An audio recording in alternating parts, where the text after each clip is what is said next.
All right, the 4 types of psychic ability.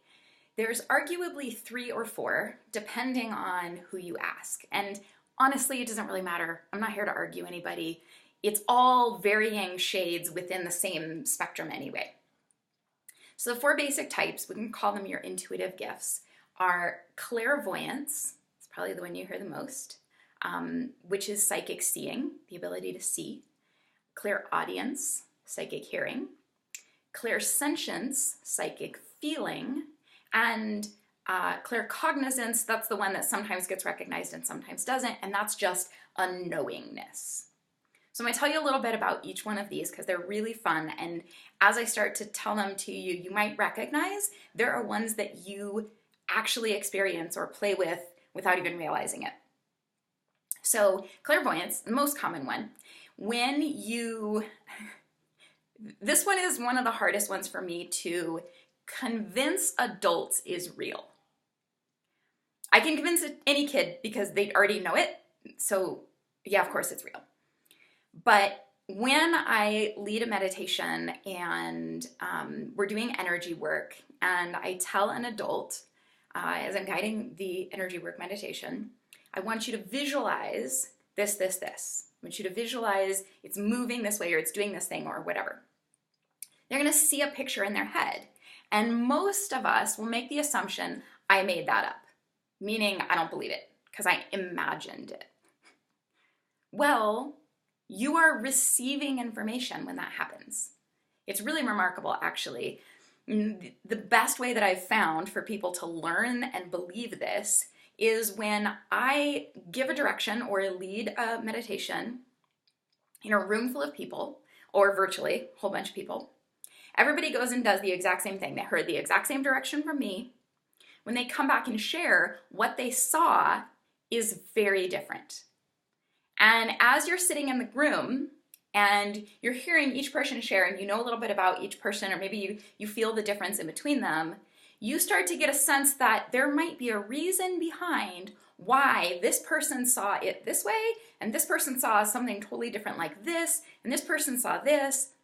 And there is, because you're receiving information from your higher self, your spirit, your soul, your source, your subconscious, whatever you want to call it, the rest of you, beyond just the conscious brain.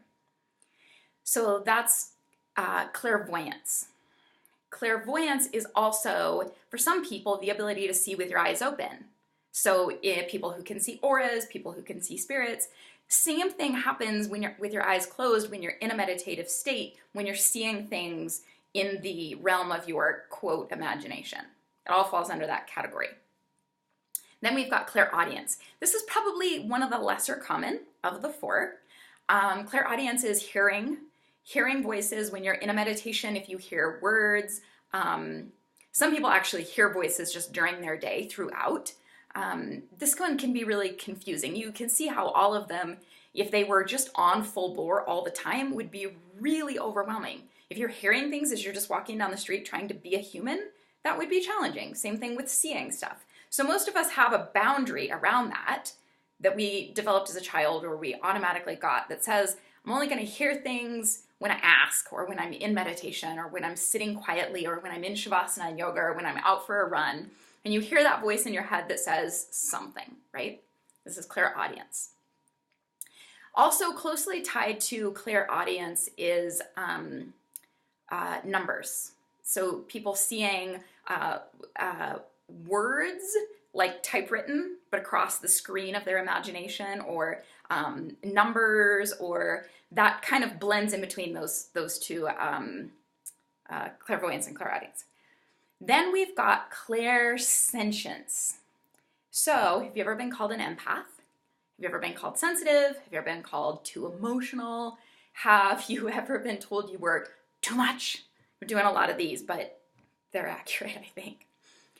If you identify with any of those, you're probably clairsentient. You probably have psychic feeling. You sense things in a feeling way. So examples of this would be if you've ever given a massage to someone and they have pain in their arm and you feel pain in your arm, that's clairsentience. If you are around someone and they're feeling really sad and you start to feel that, you feel really sad after talking to them, clairsentience. Walking into a room full of people that are having a fight and you know, like the hair stands up on your arms before you even recognize what's going on, or you haven't heard anything audibly, you just know something's wrong and everything inside you says, get out, get out, get out, get out, get out. Clairsentience. Let's see, what else? If you are in meditation, you're asking to receive information, like taking a stroll and you're talking to your higher self and you're asking, what should I do about this thing? And you just get this sense of like glowing hope. Oh, maybe that's something I'm supposed to do. Maybe that's something that's gonna be really good for me. Any kind of physical sensation that pops up in your body as a message falls kind of in this clairsentient category. And then we have claircognizance, and this is a fun one. This is the downloaded block of information. One moment ago, I knew nothing about this, and now I know. It's the psychic knowing. I tell people, epiphanies, that's your psychic gift coming through. When you weren't thinking about something, and all of a sudden you went, oh, I know the answer, or oh, I have this great idea. Well, your higher self had a great idea and helped you get it. Usually how that's working. Unfortunately, I can't claim a lot of credit, at least my conscious, logical, human portion can't claim a lot of credit for all my ideas now that I've discovered this. It's not a epiphany, it's a, oh, I just got a download or received information. This is my gifts coming through. I hope this helps you understand a little bit about them. As I said, most people are using a smattering of them. Usually there's one that we have a real propensity to, one that we're really, really natural with. And then what happens is as we practice and study, we can get the other ones to come online. We can raise them up a little bit. And it's exactly the same as practicing working out to build a muscle or practicing playing guitar. You get better and better and better.